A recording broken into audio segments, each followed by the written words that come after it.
Bueno, buenas noches a todos. Espero que estén bien en el Señor. Y esta noche vamos a continuar nuestro estudio sobre las bienaventuranzas en el Evangelio de Mateo. Entonces, la mayor consideración en las bienaventuranzas, aparte de la condición dichosa de aquellos que son considerados bienaventurados, son las recompensas que Jesús les promete. Les recuerdo que en este sermón del monte, Jesús está llamando a los hombres al discipulado, a seguir su instrucción única. Les está llamando hacia una vida completamente diferente a la que han conocido, una que es contrapuesta a la cosmovisión mundana. Los valores que habían creído y abrazado ya no funcionarán si quieren seguir a Cristo. Eso es importante para todo aquel que quiere seguir fielmente a Cristo. Obediencia a la instrucción de Cristo resultará en una vida transformada. Todo cambia, su forma de pensar y actuar, sus valores, sus deseos, sus anhelos y sus lealtades. Todo cambia porque ya hay una nueva relación con el Señor y con el mundo. Entonces Jesús invierte todo lo que el hombre valora mediante sus explicaciones de dónde radica la verdadera bienaventuranza. Nuevamente, la idea de ser bienaventurado tiene que ver con un estado favorable o una condición afortunada. Uno que es bienaventurado no necesariamente tiene que estar en condiciones externas que son prósperas o favorables, especialmente cuando consideramos más adelante los que son perseguidos o los que lloran o lo que ya hemos considerado los que son pobres en espíritu. La justificación de su estado bienaventurado según Jesús es porque ellos son preciosos ante los ojos del Señor. Y además su bienaventuranza se asegura por medio de las recompensas prometidas a aquellos que siguen a Cristo en su instrucción. Y esas promesas son promesas divinas que dan seguridad al cristiano, que son el fundamento firme sobre el cual pueden descansar. Entonces, la enseñanza pasada, pasamos muy por encima de la última frase en la primera bienaventuranza, la bendición prometida sobre aquellos que son pobres en espíritu. Y creo que es esencial detenernos más para considerar en qué consiste el reino de los cielos. La frase el reino de los cielos solamente ocurre en el Evangelio de Mateo y es usado aproximadamente 32 veces. Ahora, no vamos a considerar cada una de esas frases por cuestión de tiempo, aunque les puedo animar que lo hagan en su propio tiempo, pero es fundamental para que podamos entender en qué consiste el reino de los cielos. Y con la ayuda del Señor, esto es lo que haremos en este estudio, considerar detalladamente el reino de los cielos para que tengamos convicción no solamente de su naturaleza y de su composición, sino que también anhelamos pertenecer a aquel reino. Entonces, en esta noche veremos la bienaventuranza del reino celestial, la bienaventuranza del reino celestial. Entonces, hoy veremos en Mateo 5:3 por qué el reino celestial es el mejor reino, por qué es superior, por qué es infinitamente mayor. Y vamos a dividir este estudio en cuatro partes. Primeramente, vamos a considerar la proclamación del reino. En segundo lugar, el rey del reino. En tercer lugar, la ciudadanía del reino. Y en último lugar, la naturaleza del reino. Entonces, la proclamación del reino, el rey del reino, la ciudadanía del reino y por último, la naturaleza del reino. Y mi oración en esta preparación para este estudio y ahora mismo es que ustedes pueden considerar la supremacía del reino de los cielos y estar convencidos de la necesidad de pertenecer a este reino. Entonces, miren conmigo en sus Biblias en Mateo 5, el Sermón del Monte, en Mateo 5, solamente vamos a leer los primeros 3 versículos. Dice así la palabra del Señor. Y cuando vio las multitudes, subió, refiriendo a Jesús, al monte, y después de sentarse, sus discípulos se acercaron a él. Y abriendo su boca les enseñaba, diciendo, bienaventurados los pobres en espíritu, pues de ellos es el reino de los cielos. Esa frase es lo que queremos considerar, el reino de los cielos. Porque esta es la promesa, la primera promesa. ¿Por qué es tan importante? Entonces, en primer lugar, la proclamación del reino. El reino de los cielos no fue una idea novedosa, sino una realidad anticipada. Antes de considerar la proclamación del reino de los cielos en el Nuevo Testamento, necesitamos volvernos en el tiempo. La proclamación del reino fue a menudo y puede ser considerado en unos textos del Antiguo Testamento.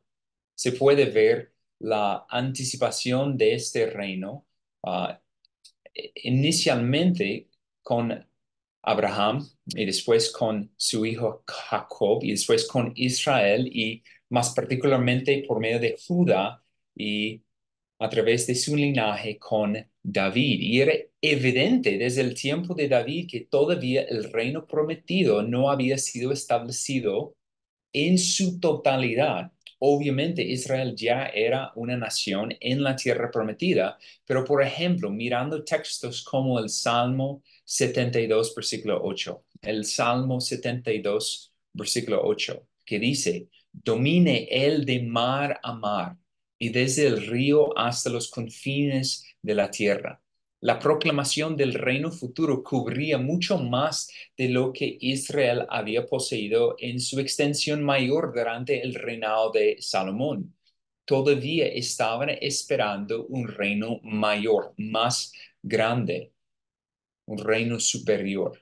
Y la anticipación para semejante reino se ve, por ejemplo, en Daniel 2, versículo 44, que dice, en los días de estos reyes, el Dios del cielo levantará un reino que jamás será destruido.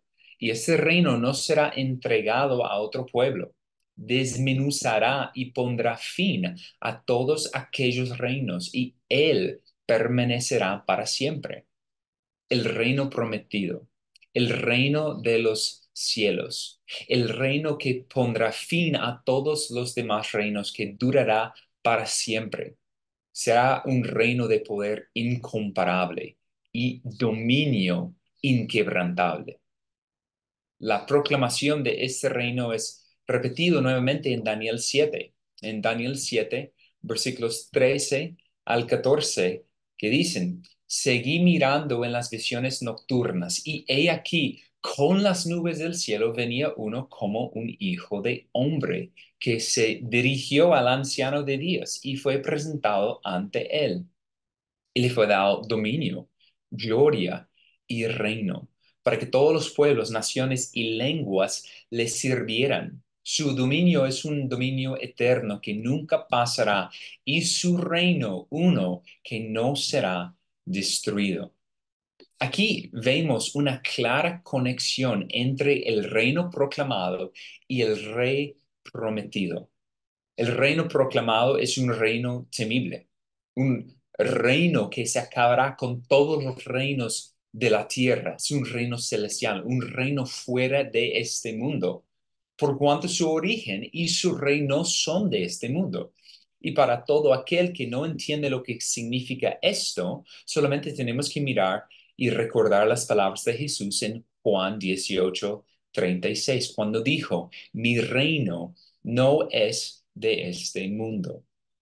Así que desde el Antiguo Testamento hubo una anticipación creciente por la venida del reino prometido, siendo liderado por el Mesías, rey profetizado.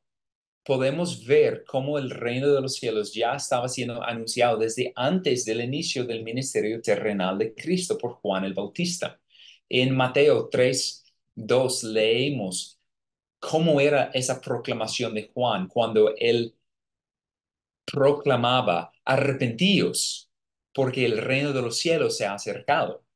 Dios envió a su mensajero para anunciar el advenimiento del reino prometido, porque ya estaba por llegar el rey, el hijo de David, el Mesías prometido.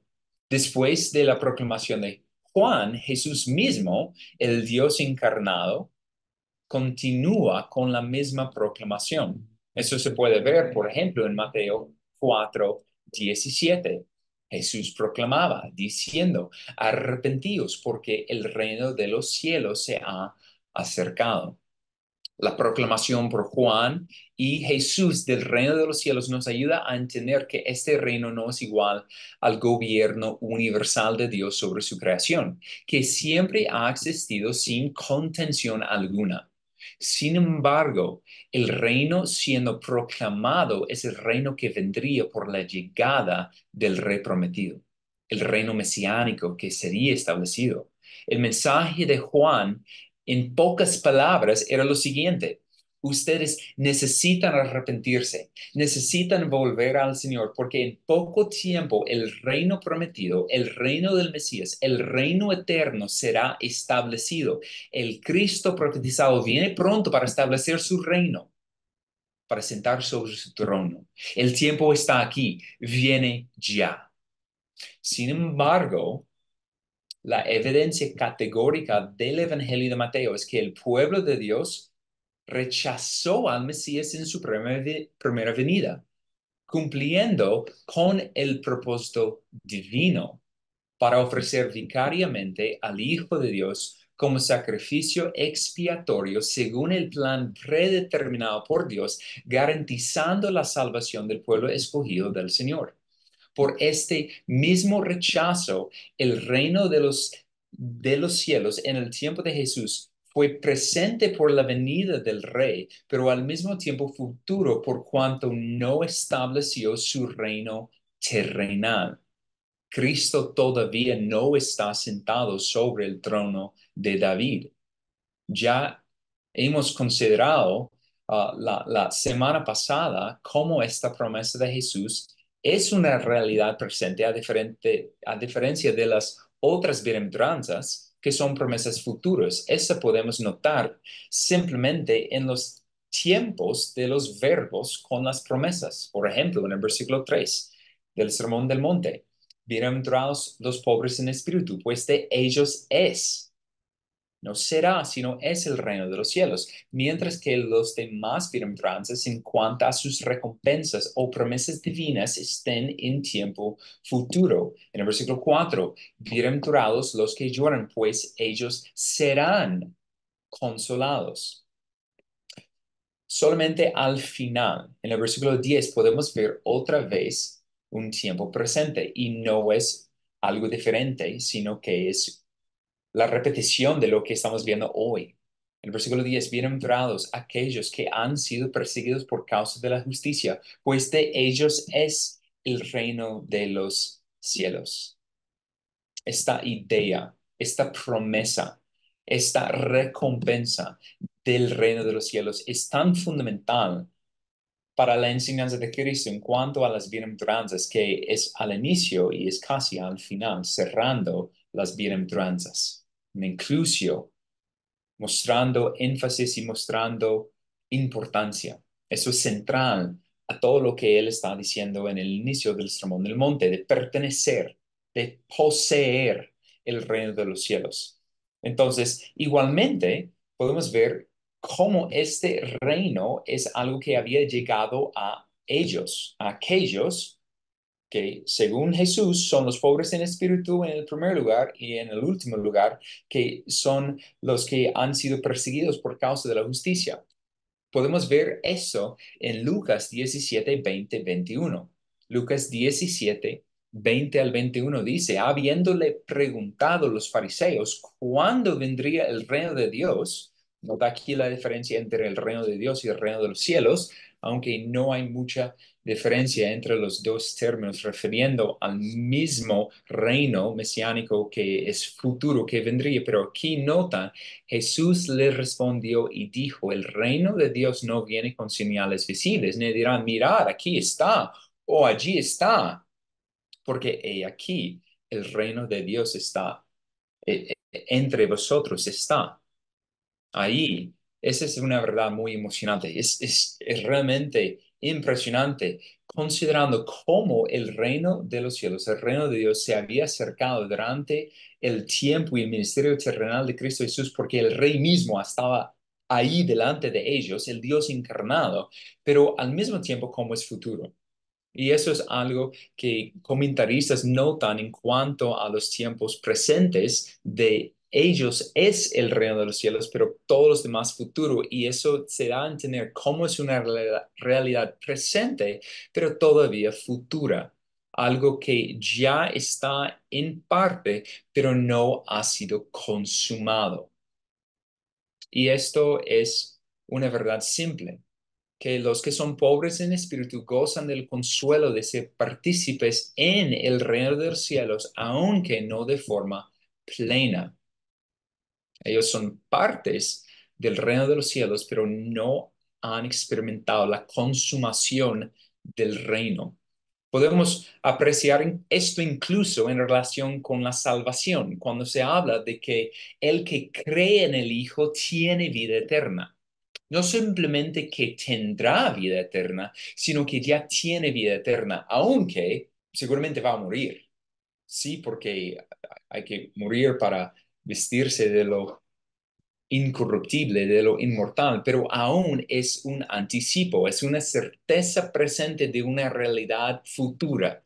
Además, se puede ver esto en relación con el Espíritu Santo, quien es las arras de nuestra herencia hasta la posesión plena de la redención adquirida por Dios, como explicó Pablo en Efesios 1:14. Entonces, el reino fue proclamado, el reino había llegado en un inicio, en un anticipo, pero todavía esperamos la consumación del reino de los cielos, cuando Cristo vendrá para establecerlo plenamente. Entonces, el reino fue proclamado. Ahora, vamos al segundo punto, el rey del reino. Cada reino tiene un rey. Entonces, en este caso, ¿quién es aquel que reina sobre el reino de los cielos? El reino de los cielos es mejor por cuanto tiene el mejor rey, quien fundó su reino. El reino de los cielos tiene a Dios mismo por su arquitecto y constructor, como dice en Hebreos 11. Hebreos 11 versículos 9 al 10, dice, por la fe habitó como extranjero en la tierra de la promesa como en tierra extraña y viviendo en tiendas como Isaac y Jacob, coherederos de la misma promesa, porque esperaba la ciudad que tiene cimientos cuyo arquitecto y constructor es Dios. Eso es muy importante al considerar el reino de los cielos. Dios mismo fue quien diseñó el reino de los cielos. Aquí conocido como la ciudad construida por Dios. El autor de Hebreos continúa elaborando sobre aquella ciudad en Hebreos 12:22. En Hebreos 12:22, él lo llama o la llama al monte Sión y a la ciudad del Dios vivo, la Jerusalén celestial. A veces el reino se describe como una ciudad, a veces como una casa, pero siempre se entiende que el soberano del reino es Dios mismo, quien fue su constructor. Dios mismo creó todo cuanto existe. Él es creador de todo, pero de una forma más detallada ha construido esa ciudad celestial, ese reino celestial. ¿Qué dijo Jesús a sus discípulos para animarlos justo antes de su partida. Jesús los animó en Juan 14. Ah, Juan 14, desde el versículo 1 al versículo 3, Jesús les anima diciendo, no se turbe vuestro corazón, creed en Dios, creed también en mí. En la casa de mi Padre hay muchas moradas. Si no fuera así, os lo hubiera dicho, porque voy a preparar un lugar para vosotros. Y si me voy y preparo un lugar para vosotros, vendré otra vez y os tomaré conmigo para que donde yo estoy, allí estéis también vosotros. Qué hermoso. Realmente, esta verdad, juntamente con entendiendo la ciudad celestial, cuyo arquitecto y constructor es Dios, qué hermoso conocer cómo el Señor Jesús es quien fundó, quien construyó y quien prepara su reino celestial para la llegada de sus discípulos. Eso es tan lindo de considerar. El Señor, además de ser el arquitecto por excelencia del reino celestial, también es su rey. El rey del reino es el Señor Jesucristo. Y ya hemos visto en algunos textos de la semana, pues del estudio pasado más bien, ah, algunos de esos textos que hablaban cómo el Señor es rey, pero mayormente fueron relacionados al gobierno de Dios sobre su creación, como por ejemplo afirma el Salmo 10, versículo 16, que dice, el Señor es rey eternamente para siempre, y el Salmo 145, 13, que dice, tu reino es reino por todos los siglos y tu dominio permanece por todas las generaciones. El rey, el Señor es rey sobre su creación, pero además, de una forma particular y más enfáticamente personal, el Señor es rey del reino de los cielos. Por eso, la distinción entre el reino universal del Señor sobre su creación y el reino especial del Señor sobre su pueblo redimido. El reino de los cielos tiene que ver con ese reinado especial e íntima que el Señor tiene sobre su iglesia, sobre su novia. Por eso la escritura lo apunta hacia algo que todavía es futuro. Recuerdo eso, que eso no quiere decir que el Señor no está gobernando. Es obvio, el Señor reina sobre su creación. Sin embargo, el reino de los cielos todavía tendrá su consumación total y final en un tiempo, a un futuro, cuando aquel reino será establecido sobre la tierra. Sabemos eso porque todavía hay promesas que necesitan ser cumplidas, relacionadas particularmente con la segunda venida de Cristo. Zacarías 14:9, por ejemplo, dice, y el Señor será rey sobre la tierra. Aquel día el Señor será uno y uno su nombre. Y posiblemente una de las profecías más enfáticas en este reinado futuro del rey se encuentra en Isaías 9. Isaías capítulo 9, versículos 6 y 7. Porque un niño nos ha nacido, un hijo nos ha sido dado, y la soberanía reposará sobre sus hombros, y se llamará su nombre, admirable consejero, Dios poderoso, Padre eterno, príncipe de paz. El aumento de su soberanía y de la paz no tendrá fin sobre el trono de David y sobre su reino para afianzarlo y sostenerlo con el derecho y la justicia desde entonces y para siempre. El celo del Señor de los ejércitos hará esto. Todavía estamos esperando la venida del Rey para sentar sobre su trono para inaugurar su reino celestial, ese reino mesiánico. Considerando estas profecías y esas verdades en cuanto al rey que reinará sobre el reino de los cielos, tenemos que considerar las implicaciones para nuestras almas. Que Jesús sea el rey del reino celestial debería darnos tanta confianza de pertenecer a este reino. ¿Quiénes están aburridos de líderes corruptos y gobiernos pecaminosos y naciones caídas. Más que uno, ¿cierto? Ah, el consuelo que trae este rey es que él es el admirable consejero. Sus palabras son puras, son verdad, son justas, son rectas. El rey promete ejercer una autoridad perfecta, moralmente intachable e irreprochable en su reino. Y su reinado es uno marcado por la gracia, gracia sobre gracia. El rey promete proteger a sus ciudadanos. Ninguno de ellos será secuestrado ni destruido por sus enemigos, no serán arrebatados de su mano. El rey promete proveer para los suyos según las riquezas de su gloria. El rey establecerá perfectamente la justicia y la paz en su reino y será distinguido por gozo inefable. Parte de su reinado especial para con su reino es particularmente su amor abnegado hacia los suyos, por cuanto los amó hasta la muerte.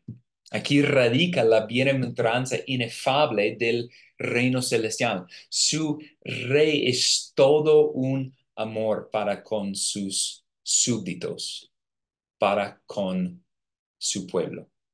Cuán bienaventurados son aquellos ciudadanos de este reino celestial, por cuanto el rey de este reino es Cristo.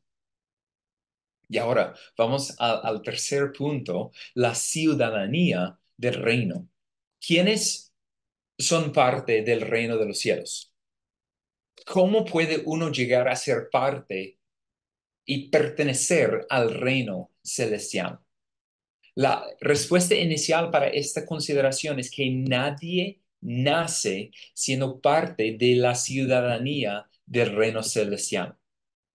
Es una falacia creer en la inocencia o la impecabilidad de los niños y posiblemente es peor aún creer en la regeneración bautismal de los infantes bautizados.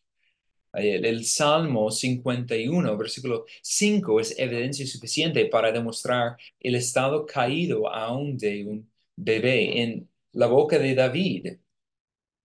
Y aquí yo nací en iniquidad y en pecado me concibió mi madre. Todo hijo nacido hereda la naturaleza pecaminosa de Adán, caída y corrompida por sí sola. Y es más que suficiente Colosenses 1, versículo 13, para evidenciar que todos los hombres, sin excepción alguna, pertenecieran al dominio de las tinieblas antes de pertenecer al reino celestial.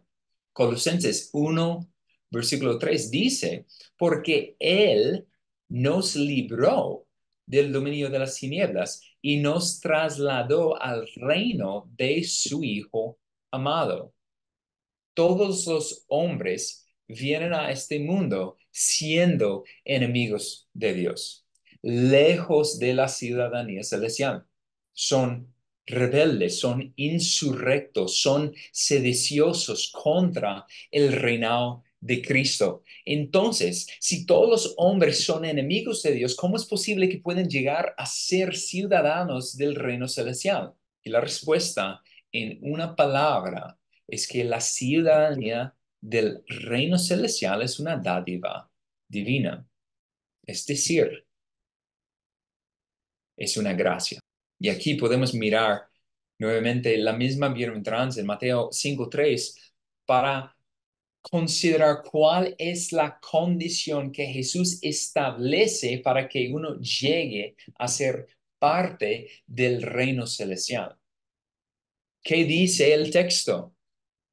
Bienaventurados los pobres en espíritu.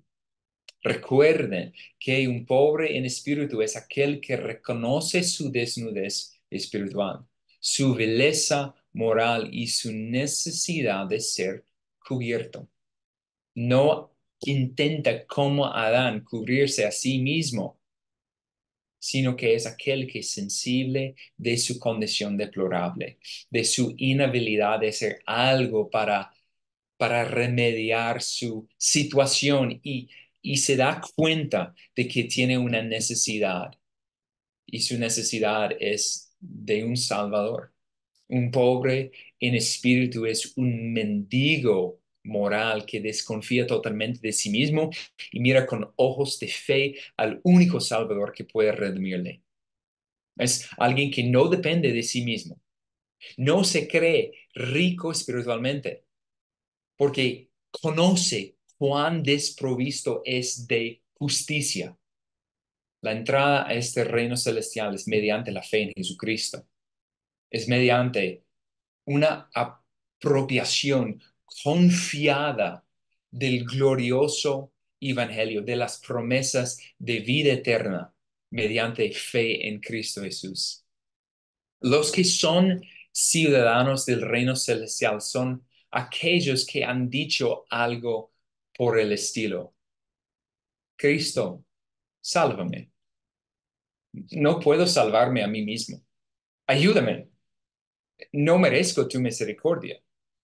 No he hecho nada para merecer tu perdón, sino por lo contrario, he hecho todo para merecer tu ira y tu rechazo. Pero ten piedad de mí, un vil pecador. Sálvame, sálvame, porque creo en tu palabra, que viniste para salvar a pecadores como yo. Creo que viniste para morir y pagar por mis pecados. Creo que eres capaz para salvarme y más que eres dispuesto para hacerlo. Sálvame, Cristo, perdona mi maldad. Me arrepiento de mi pecado. Odio todo lo que he hecho contra ti. Perdóname por toda mi maldad. Cree en mí, oh Dios, un corazón nuevo. Dame un nuevo espíritu. Permíteme, Señor, que yo puedo vivir para tu gloria. Quiero vivir mi vida solamente para ti y según tu voluntad. Solamente quiero vivir para agradarte a ti. Sálvame, sálvame. Los, los ciudadanos del reino celestial son aquellos que han reconocido su condición y han mirado en fe al único que los puede salvar, a Cristo Jesús. Ellos son aquellos que han sido redimidos por medio de la obra sacrificial de Cristo, perdonados por sus pecados, otorgados su justicia perfecta, adoptados como hijos de Dios y ahora transferidos al reino celestial. Ellos, y solamente ellos, serán los ciudadanos del reino celestial. Y por lo tanto, por el otro lado, podemos considerar para que quede muy claro quiénes serán rechazados del reino de los cielos. Hay que considerar quiénes serán rehusados acceso. Es evidente por el mismo texto, Mateo 5:3, que todos aquellos que son altivos de corazón o soberbios en espíritu serán repudiados. Ellos no tendrán parte en el reino de los cielos, porque solamente el reino de los cielos pertenecen a los pobres en espíritu. También podemos notar que al final del Sermón del Monte, Cristo expresa quienes no serán admitidos en su venida, quienes serán rechazados. Mateo 7, versículos 22 y 23 advierte solemnemente a todos los que pretenden ser discípulos de Cristo sin sujetar verdaderamente a su autoridad. Jesús allí dice: muchos me dirán en aquel día, Señor, Señor, ¿no profetizamos en tu nombre echamos fuera demonios y en tu nombre hicimos muchos milagros? Y entonces les declararé: jamás os conocí. Apartaos de mí los que practicáis la iniquidad. Aquellos supuestos discípulos tenían la apariencia de seguir a Cristo externamente, pero internamente vivían para sí mismos. Adicionalmente, los que categóricamente serán rechazados son aquellos que rehusaron creer en el Hijo de Dios y desobedecieron el Evangelio. Segundo Tesalonicenses, capítulo 1, versículos 8 y 9, explica eso. Segundo Tesalonicenses, capítulo 1, versículos 8 y 9, dice, dando retribución a los que no conocen a Dios y a los que no obedecen al Evangelio de nuestro Señor Jesús. Estos sufrirán el castigo de eterna destrucción, excluidos de la presencia del Señor y de la gloria de su poder. Todos aquellos que rehúsan creer en el Hijo de Dios no verán la vida, sino que la ira de Dios permanece sobre ellos. Ellos serán rechazados del reino celestial. Entonces hemos considerado quiénes son los ciudadanos, quiénes serán dados acceso y quiénes serán rechazados. Pero es importante ver que para aquellos que son del Señor hay una confianza de pertenecer y de recibir el reino de los cielos prometido. Daniel 7:18. Daniel capítulo 7, versículo 18 es una promesa hermosa para todos aquellos que anhelan la venida de Cristo, que dice, pero los santos del Altísimo recibirán el reino y poseerán el reino para siempre por los siglos de los siglos. Qué confianza, qué, qué seguridad.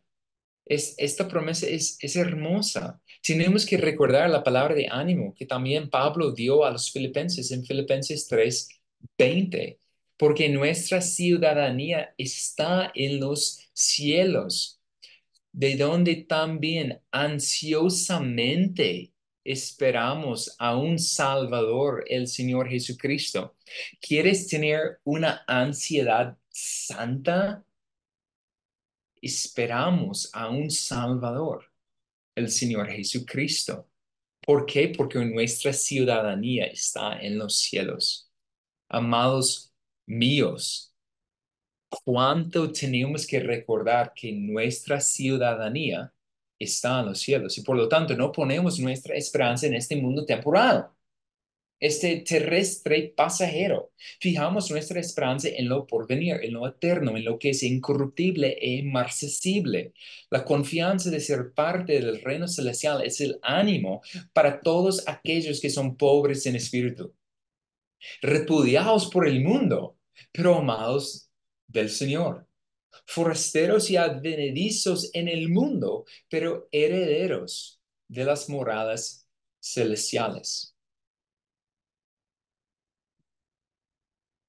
En último lugar, la naturaleza del reino. Consideramos ahora la naturaleza del reino. Porque el reino de los cielos es tan deseable. ¿Por qué? ¿Por qué es tan importante ser parte del reino de los cielos?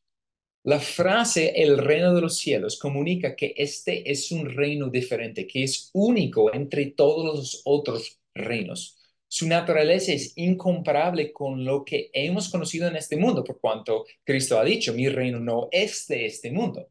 Todos los reinos terrenales, históricos y sociopolíticos padecerán ante la gloria y magnificencia del reino celestial. El reino de los cielos es un reino superior en todo sentido, superando infinitivamente a lo que hemos experimentado. Por cuestión de tiempo no podemos considerar todas las facetas majestuosas de ese reino, pero por lo menos podemos considerar tres aspectos. El reino celestial será distinguido por su justicia, por su eternidad y por su gloria. Su justicia, su eternidad y su gloria. Primero, el reino celestial será caracterizado por su justicia. Será un reino justo por cuanto tiene un rey perfectamente justo.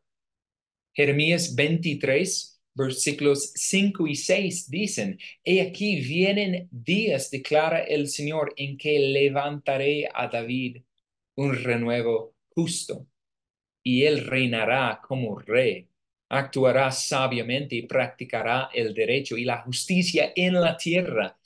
En sus días será salvo Judá e Israel morará seguro.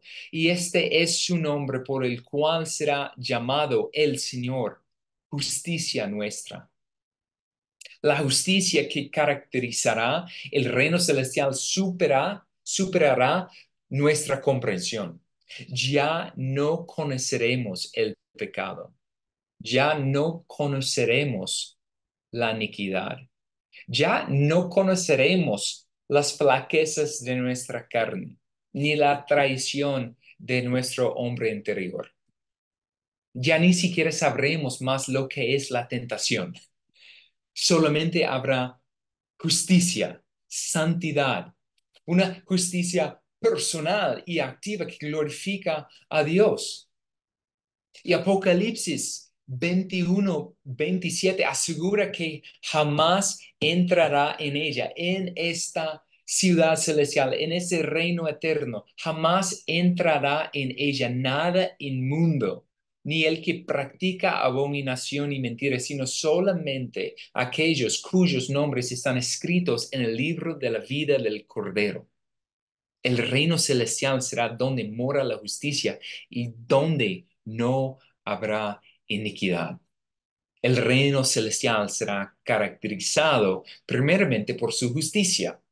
En segundo lugar, el reino celestial será caracterizado por su eternidad. Ese reino no es como los otros reinos que hemos conocido. No solamente porque no habrá pecado, sino por su duración. ¿Dónde está el reino del imperio babilónico? ¿Dónde está el reino del imperio persa? ¿Dónde está el reino del imperio griego? Todos han quedado en nada, una memoria distante. Los reinos de este mundo son temporales y pasajeros. Sin embargo, el reino celestial es un reino eterno. Segunda carta de Pedro, capítulo 1, versículo 11 dice, pues de esta manera os será concedida ampliamente la entrada al reino eterno de nuestro Señor y Salvador Jesucristo. El reino celestial que es de nuestro Señor y Salvador Jesucristo es eterno. Es un reino que no tendrá fin, que continuará para toda la eternidad. Es un reino seguro, un reino que no cambiará jamás. Apocalipsis 11:15 dice, el reino del mundo ha venido a ser el reino de nuestro Señor y de su Cristo, y él reinará por los siglos de los siglos. ¿Qué confianza y seguridad trae la eternidad de este reino? No cambiará ni mudará. El reino es tan eterno como Dios es eterno, por cuanto Él es su rey y Él es su garantía. El reino celestial será caracterizado por su eternidad. Y en tercer lugar y último lugar, el reino celestial será caracterizado por su gloria. La gloria y la prosperidad del reino celestial se puede observar por lo menos en Apocalipsis 21. En Apocalipsis 21, versículos 16 en adelante, dicen lo siguiente, y la ciudad, refiriendo a este reino celestial, la ciudad celestial. Y la ciudad está asentada en forma de cuadro, y su longitud es igual que su anchura. Y midió la ciudad con la vara, 12,000 estadios, y su longitud, anchura y altura son iguales. Y midió su muro, 144 codos, según medida humana, que es también de ángel. El material del muro era jaspe, y la ciudad era de oro puro, semejante al cristal puro. Los cimientos del muro de la ciudad estaban adornados con toda clase de piedras preciosas. El primero, simiente, jaspe; el segundo, zafiro; el tercero, ágata, el cuarto, esmeralda, el quinto, sardónice, el sexto, sardio, el séptimo, crisólito, el octavo, berelio, el noveno, topacio, el décimo, crisopraso, el undécimo, jacinto y el duodécimo, amatista. Obviamente, mirando este texto, las riquezas del reino celestial serán incalculables.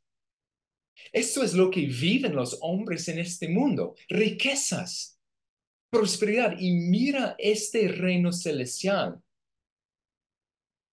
Pero más allá de ver la prosperidad material de la composición del reino celestial, hay una gloria mayor, hay una gloria incalculable.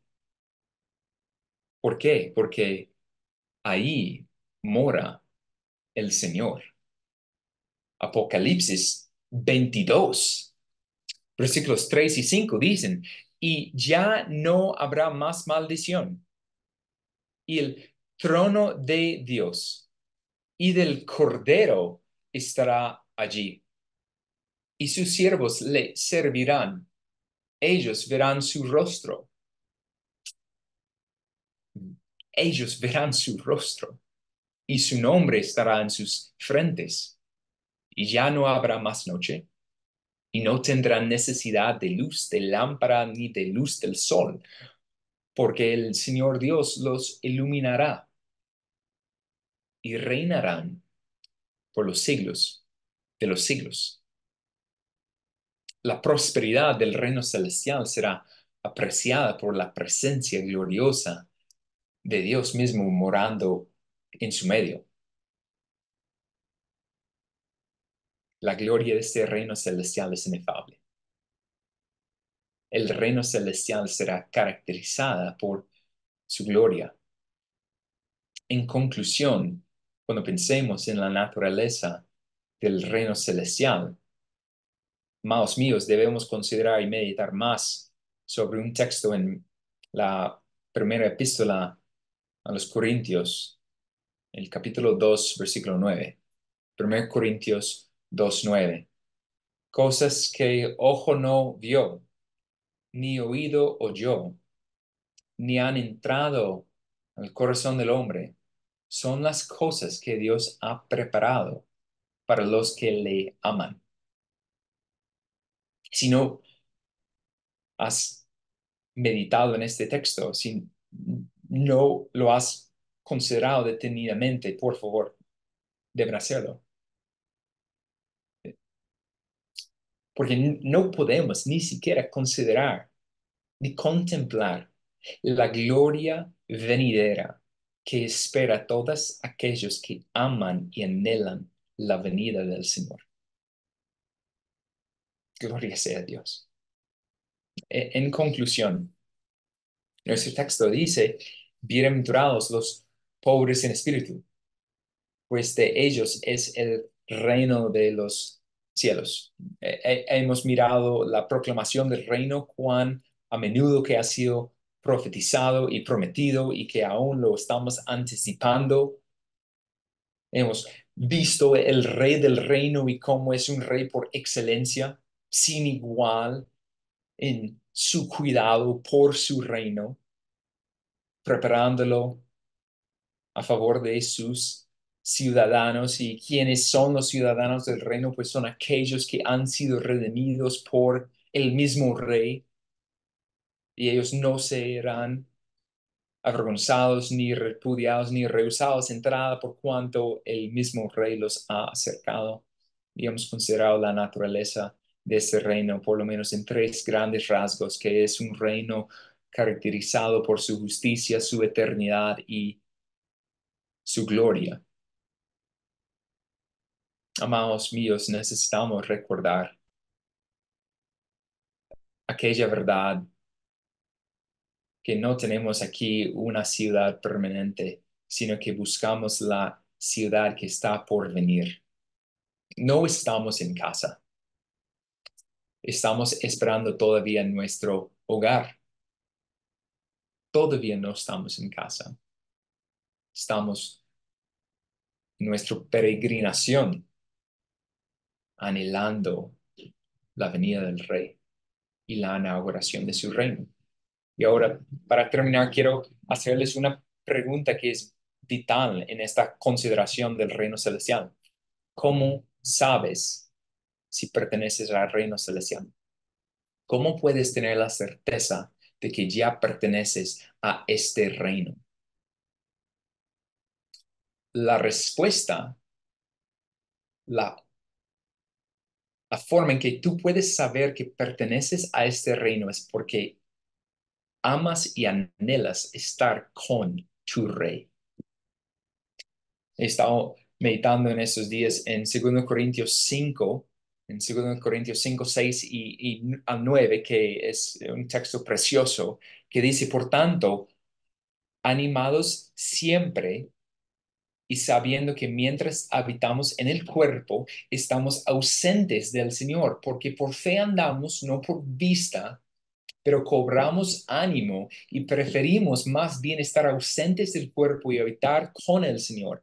Por eso, ya sea presentes o ausentes, ambicionamos serle agradables. ¿Cómo uno puede tener certeza de pertenecer al reino celestial?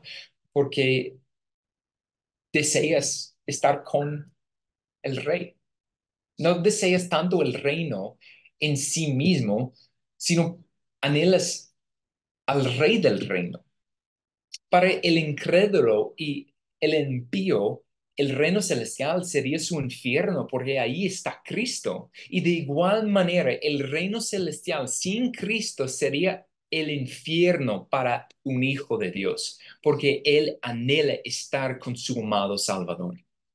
¿Cómo sabes si perteneces al reino celestial? Porque lo que más anhelas en esta vida es estar con el Señor. Ya no hay temor de muerte, porque la muerte es simplemente la puerta final que uno tiene que abrir para poder ver cara a su amado Señor. Por eso es bienvenido. O sea, si el creyente que anhela estar con su Señor muere, él es bienaventurado. ¡Qué gloria! Por fin está con su Señor. O sea, no busca la muerte, pero si muere, no es de ninguna tristeza, estoy con mi Señor. Y ese es su anhelo, no hay nada más que espera. ¿Cuál es el latido del corazón de aquel que pertenece al reino? Maranata, venga Cristo, ya, hoy.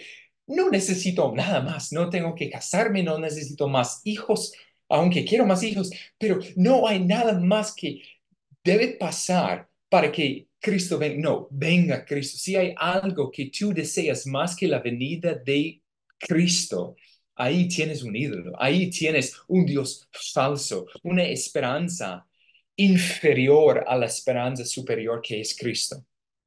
¿Qué es el reino celestial?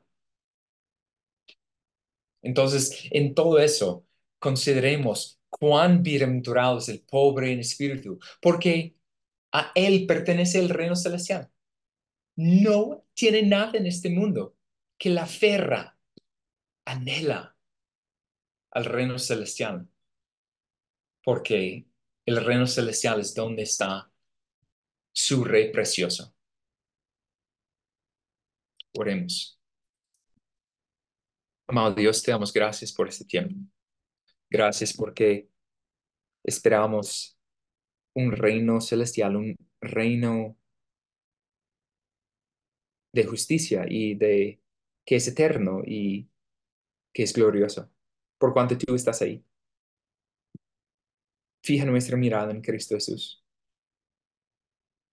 Cambia nuestros deseos y nuestros anhelos para que cada día estamos clamando con todo el corazón, venga Cristo, ya, venga hoy.